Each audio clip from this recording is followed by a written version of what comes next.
Sorry about the background noise, the washing. I'm always doing everything at once, you know.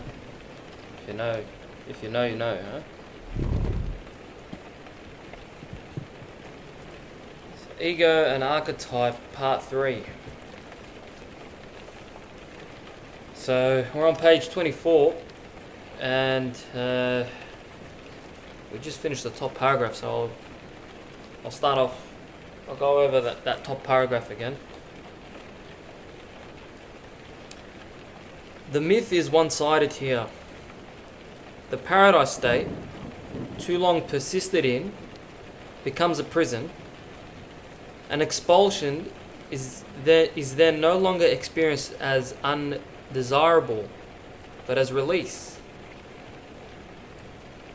In Greek mythology, there is a parallel to the Garden of Eden drama.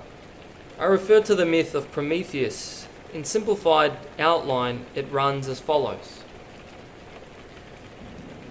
Prometheus presided over the procedure of dividing the meat of sacrificial victims between gods and men. Previously, there had been no need for division because gods and men ate together. Brackets, ego and self-identity. Prometheus tricked Zeus by offering him only bones of the animal covered by a layer of enticing fat. For man he reserved all the edible meat. Zeus, angered by this trickery, withheld fire from man. But Prometheus slipped into heaven, stole the fire of the gods, and gave it to mankind. In punishment for this crime, Prometheus was chained to a rock where every day a vulture tore at his liver, and every night it was healed again. Punishment was also sent to his brother Epimetheus. Haven't heard that one before. Zeus fashioned a woman, Pandora, whom he sent to Epimetheus with a box. From Pandora's box emerged all the ills and sufferings that plague mankind: old age, labor, sickness, vice, and passion.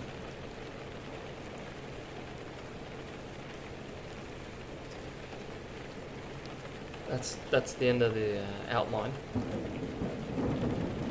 The process of dividing the meat of the sacrificial animal between the gods and men represents the separation of the ego from the archetypal psyche or self. The ego, to establish itself as an autonomous entity, must appropriate the food, energy, for itself.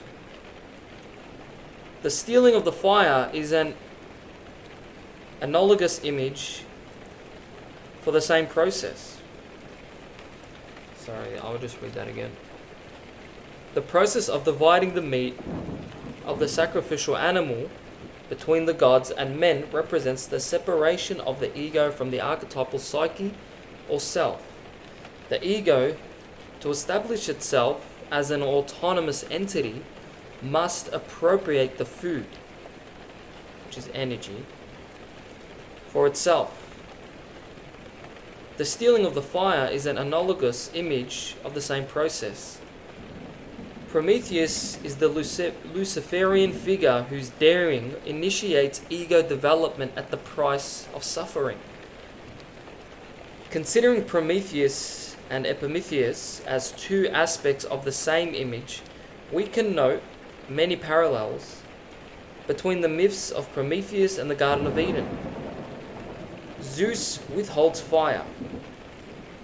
Yahweh withholds the fruit of the tree of knowledge. Both the fire and the fruit symbolize consciousness, which leads to a measure of human autonomy and independence from God. Just as Prometheus steals the fire, so Adam and Eve steal the fruit in disobedience to God.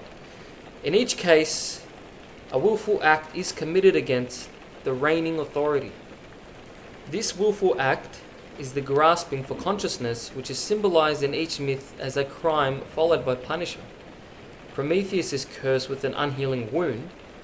and Epimetheus is cursed by Pandora and all the contents of her box. The unhealing wound is analogous to the expulsion from the Garden of Eden, which is also a kind of wound. The pain, labor, and suffering that Pandora released are parallel to the labor, suffering, and death that Adam and Eve met after they left the Garden of Eden. This all refers to the inevitable consequences of becoming conscious. Pain and suffering and death do exist prior to the birth of consciousness. But if there is no consciousness to experience them, they do not exist psychologically. Distress is nullified if consciousness is not present to realize it.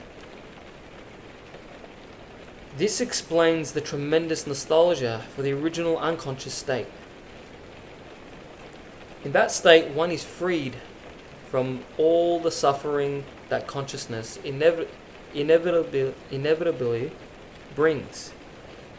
The fact that Prometheus's liver is eaten by the vulture during the day and restored at night conveys a significant insight. The day is the time of light, consciousness. The night is darkness, unconsciousness. Each one of us at night returns to that original wholeness out of which we were born. And this is healing.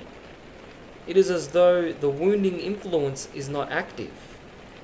This indicates that consciousness itself is the wound producer. The eternally unhealed wound of Prometheus symbolizes the consequences of the break in the original unconscious wholeness, the alienation from the original unity. It is the constant thorn in the flesh. These two myths say essentially the same thing because they are expressing the archetypal reality of the psyche and its course of development. The acquisition of consciousness is a crime, an act of hybris against the powers that be. But it is a necessary crime, leading to a necessary alienation from the natural unconscious state of wholeness. If we are going to hold any loyalty to the development of consciousness, we must consider it a necessary crime. It is better to be conscious than to remain in the animal state. But in order to emerge at all, the ego is obliged to set itself up against the unconscious out of which it came, and assert its relative autonomy by an inflated act. There are several different levels on which we can apply this understanding. On the deepest level, it is a crime against the universal powers, the powers of nature or God. But actually, in everyday life, it is generally not experienced in such religious categories, but in quite personal ways. On the personal level, the act of daring to acquire a new consciousness is experienced as a crime or rebellion against the authorities that exist in one's personal environment, against one's parents, and later against outer authorities. Any step in individuation is experienced as a crime against the collective, because it challenges the individual's identification with some representative of the collective, whether it be family, party, church, or nation. At the same time, each step, since it is truly an inflated act, is not only accompanied by guilt, but also runs the very real risk that one will get caught in an inflation that carries the consequences of a fall. We encounter many people in psychotherapy whose development has been arrested, just at the point where the necessary crime needs to be enacted. Some say, "I can't disappoint my parents or my family." The man living with his mother says, "I would like to marry, but that would kill poor old mother." And it might do just that, because the symbiotic relationship that may exist can be a literal kind of psychic feeding. If the food is withdrawn, the partner may well die. In such a case, obligations to the mother are seen In such a case, obligations to the mother are seen as too strong to envisage any other set of standards for living. The sense of responsibility towards one's own individual development has simply not yet been born. We see the same theme operating at times in the psychotherapeutic relationship. Perhaps a negative or rebellious reaction has emerged towards the analyst. Such a reaction may be accompanied by a great deal of guilt and anxiety, particularly if the analyst is carrying the projection of archetypal authority. To express a negative reaction with genuine effect in these circumstances is felt to be very similar to the crime against the gods. It will seem to be a dangerous act of inflation, certain to bring retribution. But at some point, unless the forbidden fruit is eaten, unless one dares to steal the fire from the gods, he will remain stuck in a dependent transference, and development will not proceed. Number 4, hybris and nemesis. There are many myths that depict the state of inflation. For instance, the myth of Icarus. I haven't heard that before. Daedalus and his son Icarus were imprisoned in Crete. The father made them each a pair of wings, and with these they were able to escape.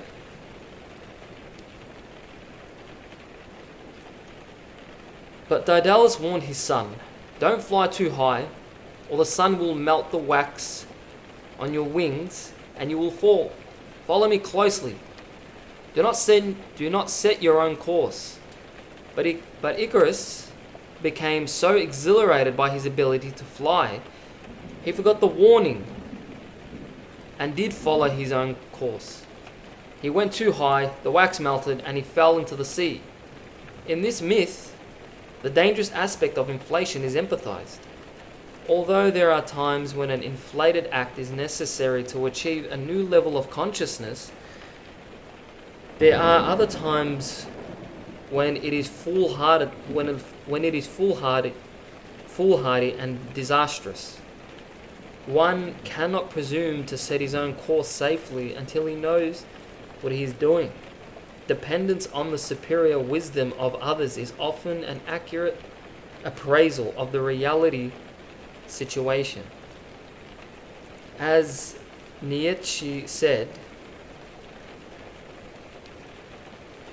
"Many a one hath cast away his final worth when he hath cast away his servitude." I have spoken of a necessary crime. Sorry, that was end of the quote. I have spoken of a necessary crime of inflation, but it is a real crime and does involve real consequences. If one misjudges the situation, he suffers the fate of Icarus. I think that all dreams of flying have some allusion to the myth of Icarus. This is particularly true of the dreams of flight without any means of mechanical support. When one is off the ground, the danger is that he may fall. Abrupt impact with reality, symbolized by the earth, may be dangerously jarring. Dreams or symptom images of aeroplanes crashing, falling from high places, phobic fear of heights, etc., all derive from the basic psychic setup represented by the myth of Icarus. The following is an example of an Icarus dream. It was dreamt by a young man who was identified with a famous relative. He had borrowed wings constructed by another man and flew with them. Quote, "I was with people at the edge of a high cliff.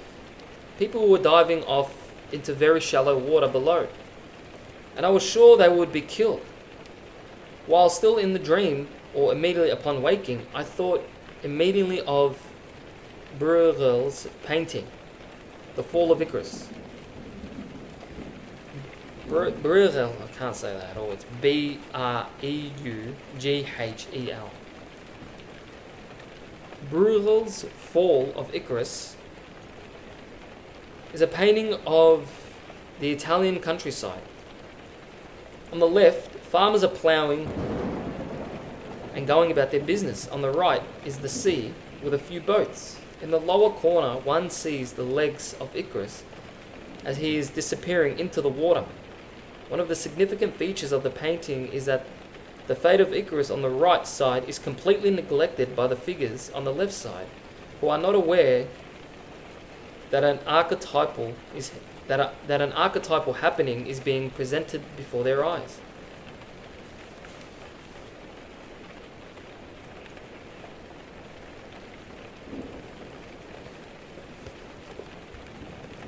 Can't really see the image, it's a bit faded out.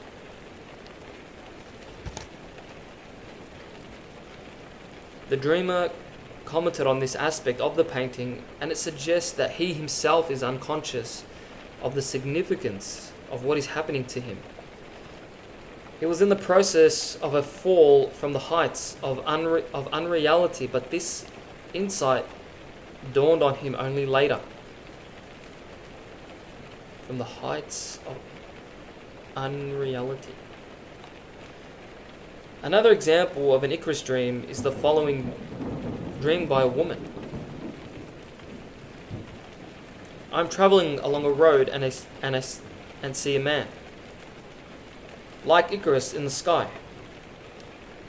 He's holding up a torch. Suddenly his wings catch fire and everything flames up. Fire engines on the ground train their hoses on him and manage to put out the fire, but he falls heavily to his death, still holding up the torch. I see him land near me and am horrified. Cry out, "Oh God, oh God." It's the end of the dream. The dreamer was a victim of frequent, intense, idealistic, animus projections. This dream marked the death of such a projection, which had lured her into an inflated attitude about herself. Another myth pertaining to inflation is the myth of Phaeton. Phaeton was told by his mother that his father was Helios, the sun god. In order to prove this to himself, he traveled to the place of the sun and asked Helios, "Are you in fact my father?" Helios assured him that he was, and made the mistake of saying, "To prove it, I will give you whatever you ask for." Phaeton asked to be permitted to drive the sun chariot across the sky. Immediately, Helios regretted his harsh promise, but Phaeton insisted, and against his better judgment, his father gave in. Phaeton drove the sun chariot, but because the task was quite beyond the youth's capacities, he crashed in flaming ruins.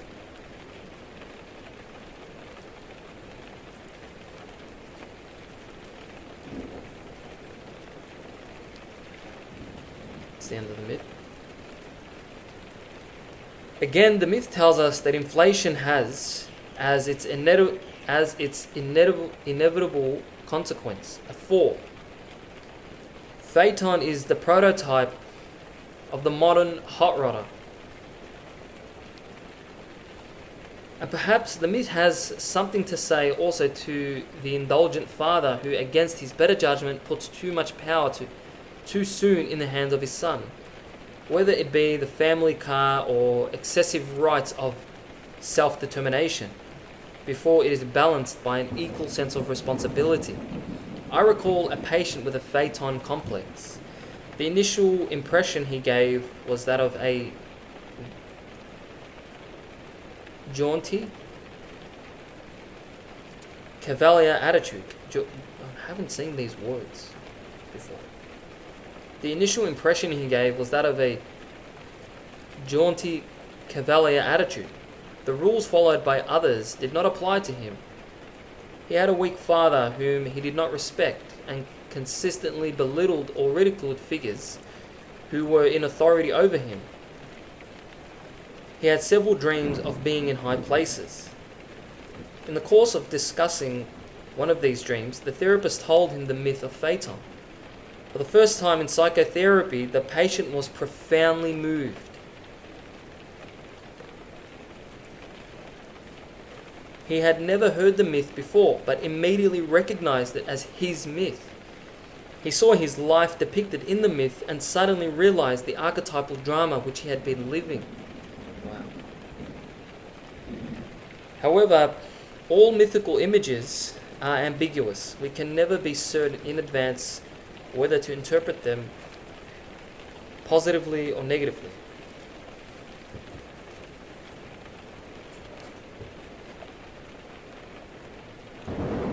For instance, here's a positive Phaeton dream dreamt by the same man who had the chocolate cake dream. He had this dream the night before a most significant experience in which for the first time he was able to assert himself effectively against an arbitrary and intimidating authority figure at his place of work. If this dream had happened after the event, we might consider that it was caused by the outer experience. But since the dream came first,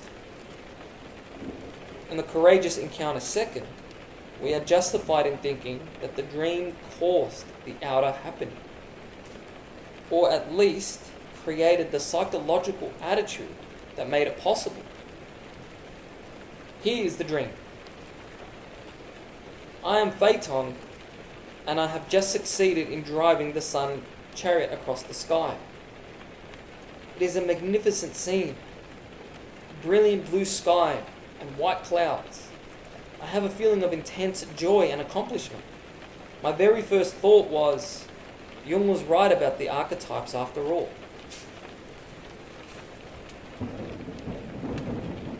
Here the myth of Phaeton is incorporated into the dream, but it is changed to suit the dream's purposes. The dreamer Phaeton succeeds where the mythical Phaeton had failed.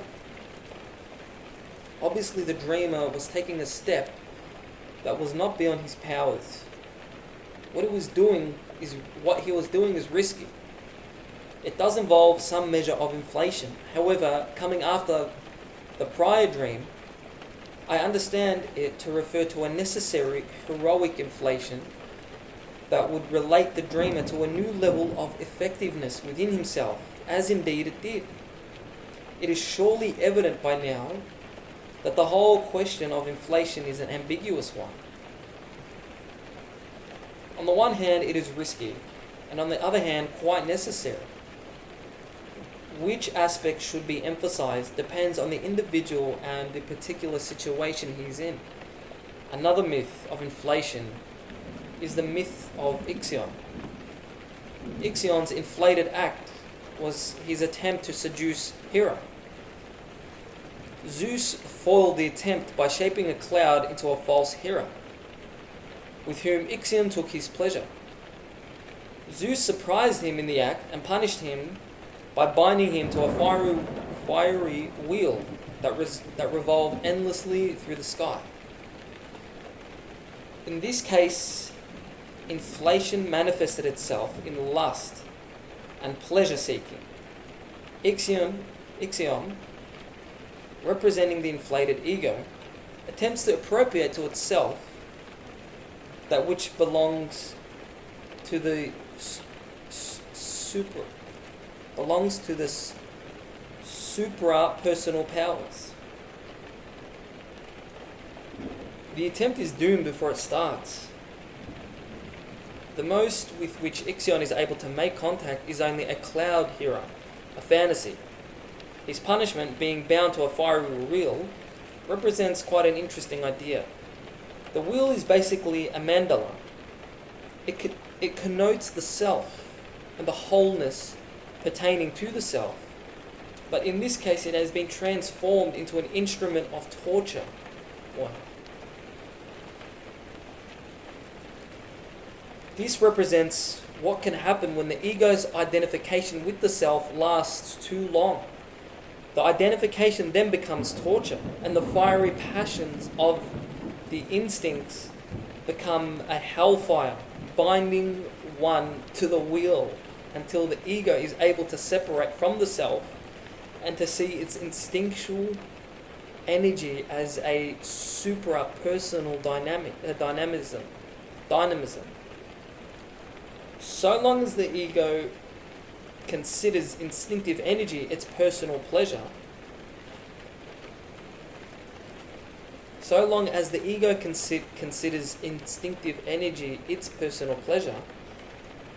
he remains bound to Ixion's fiery wheel.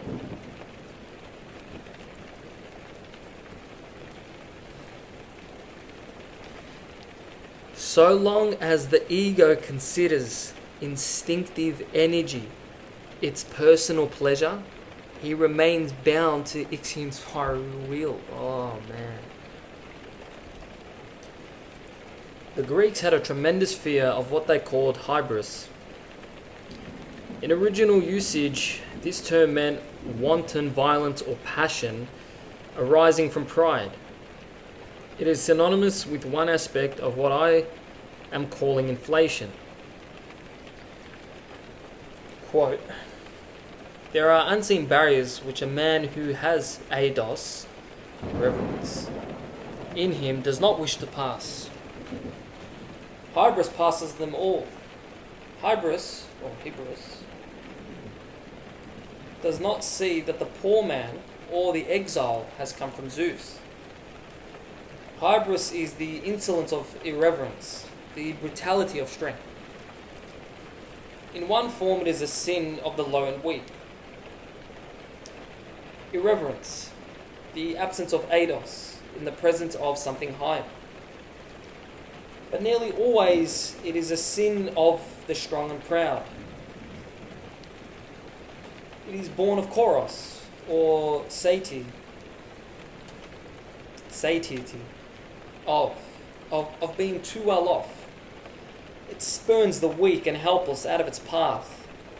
Spurns, as Aeschylus says, the great altar of Dyke. And hybris is the typical sin condemned by early Greece. Other sins, except some, connected with definite religious taboos, and some derived from words meaning ugly or unfitting, seem nearly all to be forms or derivatives of hybris." End of quote. Murray considers eidos and nemesis to be central concepts of the emotional experience of the Greeks.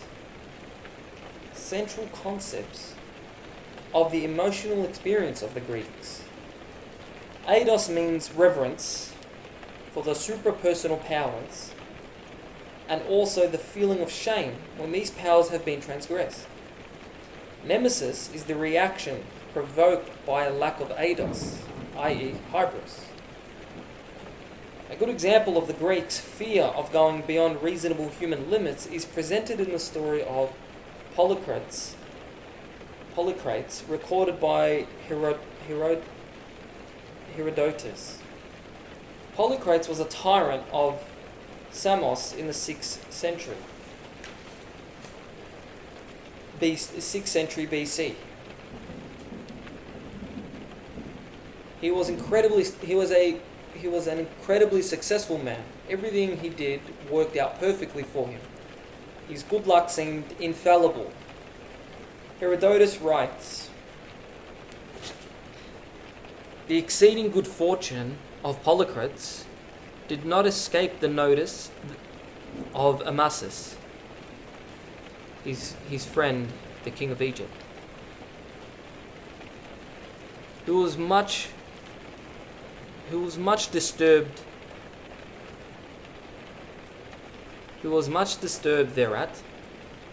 When therefore his successes continued increasing, Amasis wrote him the following letter and sent it to Samos. Amasis to Polycrates speaks thus: It is a pleasure to hear of a friend and ally prospering. But your exceeding prosperity does not cause me joy, for as much as I know that the gods are envious. My wish for myself and for those whom I love is to be now successful and now to meet with a check. Thus passing through life amid alternate good and ill, rather than perpetual good fortune. For never yet did I hear tell of anyone succeeding in all his undertakings, who did not meet with calamity at last, and come to utter ruin. Now therefore give ear to my words, and meet your good luck in this way. Think which of all your treasures you value most and can least bear to part with. Take it, whatsoever it be, and throw it away, so that it may be sure never to come any more into the sight of man. Then, if your good fortune be not thenceforth checkered with ill, save yourself from harm by again doing as I have counselled. End of quote.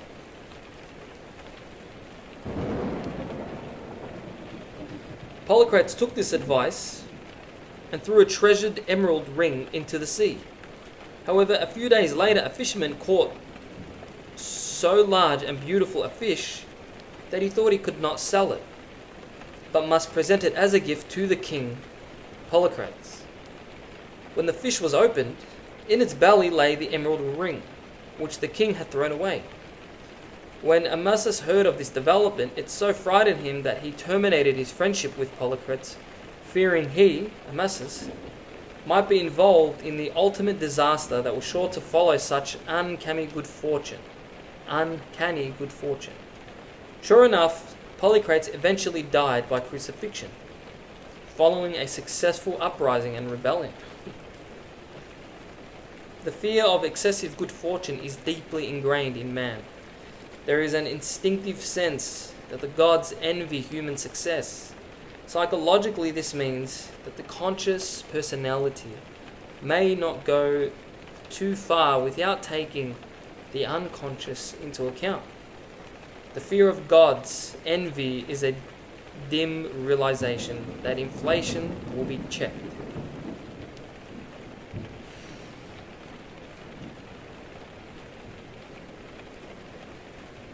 We'll leave it there.